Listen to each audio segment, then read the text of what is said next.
నూతన టీఎస్పీఎస్సీ బోర్డును త్వరగా నియమించి న్యాయం చేయాలని టీఎస్పీఎస్సీ ఆశావాహులు ఇందిరా పార్క్ వద్ద నిరసన చేపట్టారు. ఉద్యోగాల కల్పనలో గత ప్రభుత్వం నిర్లక్ష్యానికి నిరుద్యోగ యువతకు తీరని అన్యాయం జరిగిందన్నారు. ఏఈఈ ఎగ్జామ్స్ రాసి రిజల్ట్ వచ్చి ఉద్యోగం కోసం ఎదురుచూస్తున్నామని ఆవేదన వ్యక్తం చేశారు. టీఎస్పీఎస్సీ చేత నిర్వహించబడిన వివిధ రకాల ఎగ్జామ్స్ అన్ని ఒక్కొక్క దశలో ఆగిపోయాయని ఆశావాహులు గురువేష్, స్ఫూర్తి, శ్రీధర్ రెడ్డి ఆవేదన వ్యక్తం చేశారు. జరిగిన పరీక్షలకు ఫలితాలను ప్రకటించకపోవడం దారుణమన్నారు.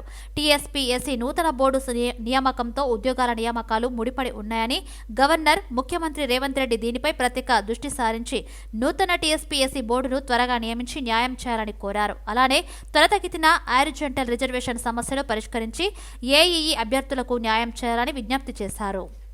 నియమించాలి. అలానే హారిజాంటల్ కేసు కూడా మన ఏజీ గారి చొరవతో దాన్ని వెంటనే సాల్వ్ చేసి మా రిజల్ట్స్ అనేది జల్దీ ఇచ్చేయాలని మేము కోరుకుంటున్నాం. అంటే ఎప్పటిలోగా మీరు ఇవన్నీ కంప్లీట్ చేయాలంటున్నారు? ఇది ఒక 2 monthsలో కంప్లీట్ చేయాలని కోరుతున్నాం. ఎందుకంటే ముందు మాకు ఎలక్షన్ కోడ్ ఉన్నది. అది ఒకవేళ వస్తే మళ్ళీ నెలల తరబడి మమ్మల్ని ఆపుతారు. ఇలా నెలల తరబడి మేము వెయిట్ చేస్తూ ఉండలేము కదా. సో విద్యార్థులకు మాత్రం ఎటువంటి అన్యాయం చేయొద్దు.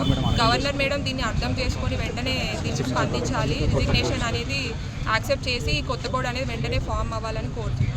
ఎంతమంది ఉద్యోగాల కోసం వెయిట్ చేస్తున్నారు? 13,000 మంది దీనికోసం వెయిట్ చేస్తున్నారు. ఇంకా కుటుంబాల సంగతి చెప్పాలంటే 10 లక్షల మంది వెయిట్ చేస్తున్నారు దీనికోసము. ఒక 2 years నుంచి దీనికోసమే వెయిట్ చేస్తున్నాము. అలానే చాలామంది నిరుపేద కుటుంబాల నుంచి వచ్చారు. ఆ హాస్టళ్లలో ఉండలేకపోతున్నారు. వాళ్ళకి నిరుపేద కుటుంబాలు కాబట్టి ఎవరు లేరు. వాళ్ళకి ఆస్పిరెంట్ సార్ మెరిట్ లిస్ట్ వచ్చి GRL కూడా కంప్లీట్ అయ్యి టీఎస్పీఎస్సీ ద్వారా గత 1.5 yearగా స్ట్రగుల్ అవుతున్నాం. సో ఫస్ట్ మా టైం లైన్ చూస్తే గత ప్రభుత్వం 80,000 జాబులు ప్రకటిస్తూ ఉంది March 9, 2022. అక్కడ నుంచి నోటిఫికేషన్ స్టార్ట్ అయ్యి ఆగస్టులో స్టార్ట్ అయ్యి గ్రూప్ 1 అట్లా మాది September 2022లో AW నోటిఫికేషన్ వచ్చింది. తర్వాత జనవరిలో ఎగ్జామ్ జరిగింది, ఆఫ్లైన్ ఎగ్జామ్. అప్పుడు పేపర్ లీక్ అని 3 months తర్వాత తెలిసింది. మేము అప్పుడు కూడా జెన్యున్ రాసినాం. పేపర్ లీక్ వల్ల అప్పుడు మేము బలైనాం ఎవరో చేసిన తప్పుకి. మళ్ళీ తర్వాత May 21, 2022లో CBRT ఆన్లైన్ ఫుల్ ట్రాన్స్పరెంట్గా జరిగింది. TCS Tata consultancy services all India వైడ్గా వాళ్ళే ప్రొవైడ్ చేసేది. ఎవ్రీ ఎగ్జామ్ ఫుల్ ట్రాన్స్పరెంట్ జరిగింది. తర్వాత ప్రిలిమినరీకి, ఫైనల్కి అని చాలా హర్డిల్స్ దాటుకొని ఇట్లా చాలా ఎగ్జామ్స్ రాసినాము. గత పాలకుల నిర్లక్ష్యం వల్ల మాకు ఆల్రెడీ 2 సార్లు ఎగ్జామ్ రాయాల్సి వచ్చింది. చాలామంది డిప్రెషన్లోకి వెళ్ళిపోయినారు. ఇప్పుడు ఎగ్జామ్ రాసి మాకు 16 నెలలు అయిపోయింది. ఇప్పుడు వరకు ఒక స్టెప్ ముందు కదలేదు. ఒక జనరల్ ర్యాంకింగ్ లిస్ట్ ఇచ్చి కూర్చోబెట్టినారు.